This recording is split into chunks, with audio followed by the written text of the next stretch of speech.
There were plans for a peace deal between Russia and Ukraine, and those ended right in front of our eyes on live TV. In a now viral discussion of the White House, Ukrainian President Zelenskyy, he argued with President Donald Trump and Vice President J.D. Vance. And look, the deal is now on pause. Trump has said Zelenskyy can come back when he's ready for peace. Zelenskyy is saying basically he wants Ukraine to be part of NATO. He wants a long-term guarantee of peace, and he won't have peace until that guarantee of peace is there. And in the meantime, also, Ukraine is turning to Europe for help. And this is sparking new debates on whether Europe could defend itself without the help of the United States. And as a brief recap, let me show you how that White House meeting went. Watch this. Everybody has problems, even you, but you have nice ocean and don't feel now, but you will feel it in the future. God bless. You don't know that. God bless. You don't God know bless. That. You will not have a war. Don't tell us what we're going to feel. We're trying to solve a problem. Don't tell us what we're going to feel. I'm not telling you. Because you're in no position to dictate that. That's Remember exactly this. I'm not You're dictating. in no position to dictate what we're going to feel. We're going to feel very good. You will feel influence. We're going to feel very good and very strong. You will feel influence. You're right now not in a very good position. You've allowed yourself to be in a very bad position, and he happens to be right about it. From the very beginning of the war, you're not in a good position. You don't have the cards right now. With us, you start having cards. Playing cards. But right now, you don't. Yeah, you're playing cards. Mr. President. You're playing cards. Serious. You're gambling with the lives of millions of people. You're gambling with World War III. What do you think You're gambling with World War III. And what you're doing is very disrespectful to the country, this country. That's with back all to respect to you. your Far country. more than a lot of people said they should have. Have you said thank you once? A lot of times. No, in this Even entire meeting, today. have you said thank you? Even today. You went to Pennsylvania and campaigned for the opposition in October. Offer some words of appreciation for the United States of America and the president who's trying to save your country. You get the idea. The meeting basically stayed in that basic tone for the rest of it. It continued like that for a bit. And then the deal was scrapped. A scheduled lunch between Trump and Zelenskyy, they canceled it. Reports said that Zelenskyy was kicked out of the White House, although you can decide whether that's true or not. Afterwards, Zelenskyy posted a thread on X stating his position. He began thanking the United States, but then he said he cannot accept the terms of peace as they are.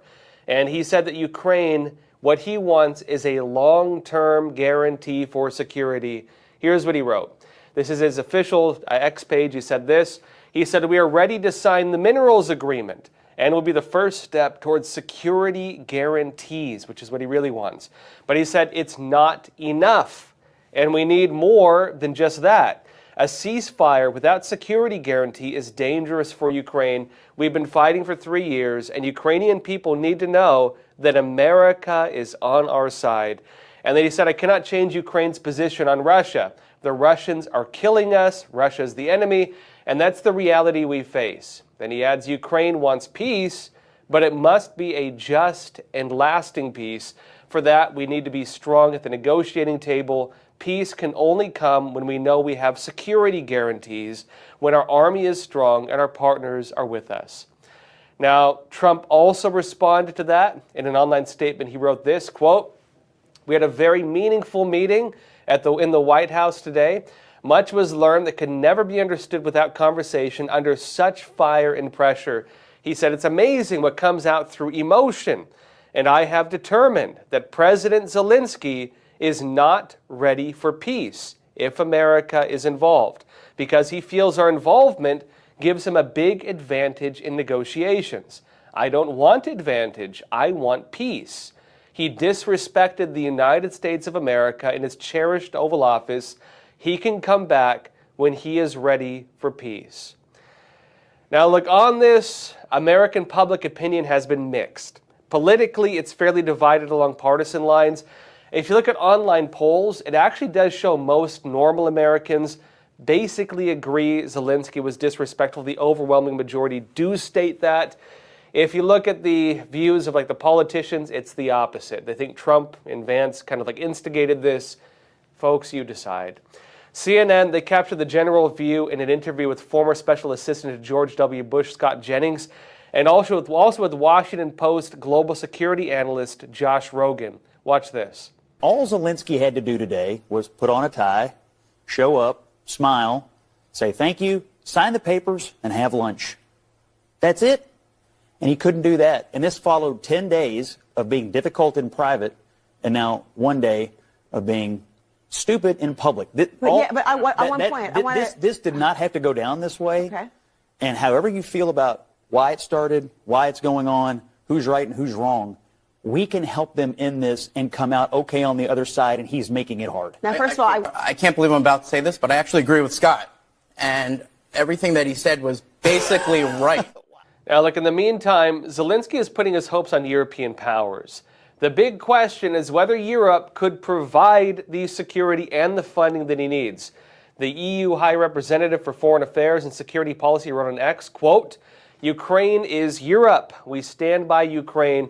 We will step up our support to Ukraine so that they can continue to fight back the aggressor." They want to keep the war going.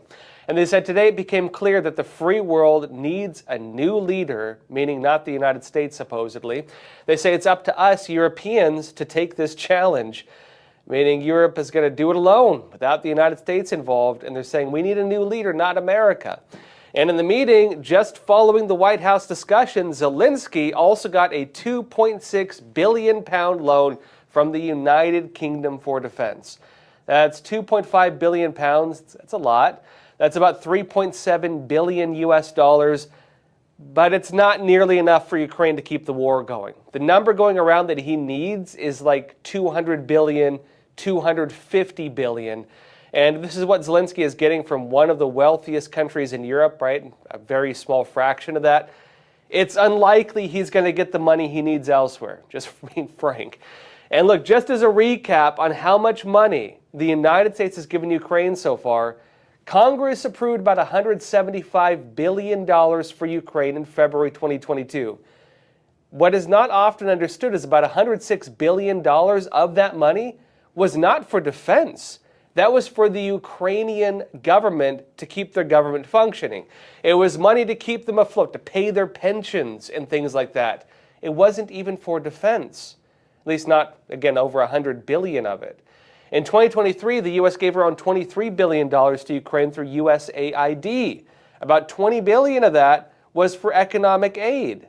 The loan from the UK, well, it's likely appreciated by Zelenskyy, but it's not going to cover their bills, not for long.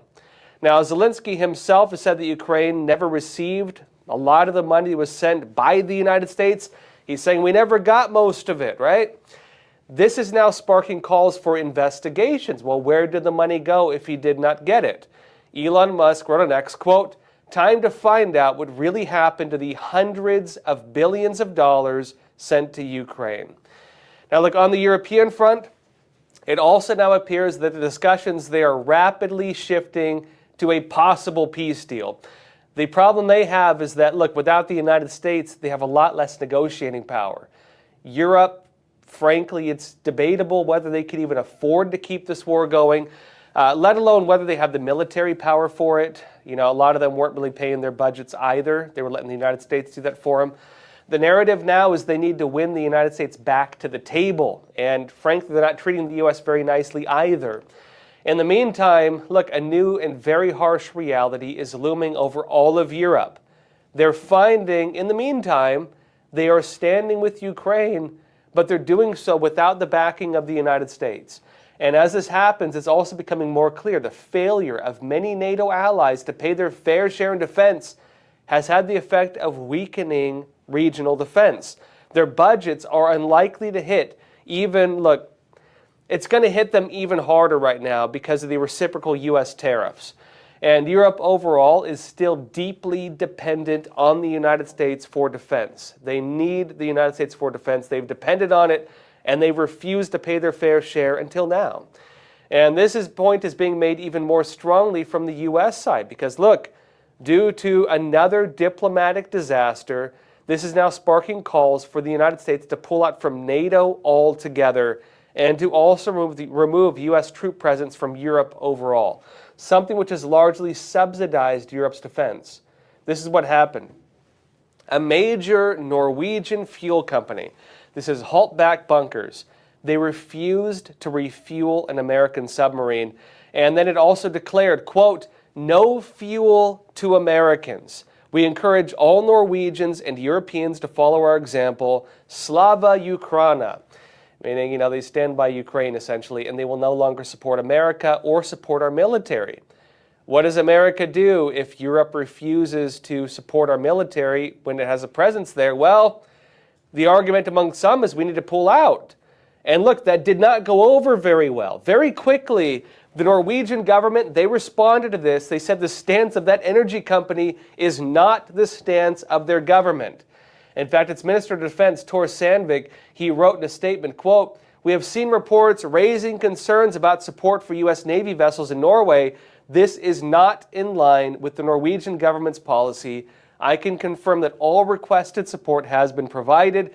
The U.S. and Norway maintain a close and strong defense cooperation, and they say American forces will continue to receive the supply and support they require from Norway. In other words, please don't leave. We didn't mean it. That was one company's opinion. But look, where it's at now, that response may have been a little bit too little too late. In response to the news about the Norwegian company refusing to refuel U.S. Navy ships and calling for an all-of-Europe boycott of the U.S. military, Senator Mike Lee wrote on X, quote, Europe doesn't love us. Let's leave NATO.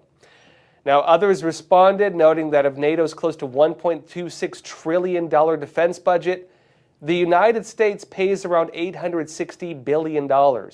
We pay about 68% of Europe's defense. And many NATO countries, they've refused to pay their share on that. They say that, well, we can't because of EU law, right? EU law has a certain limit on the amount of GDP a country can spend and the amount of money that can go into debt. They're saying, yeah, we committed to it, but we can't do it. And so America's shouldering it and saying, well, why are we doing it for you?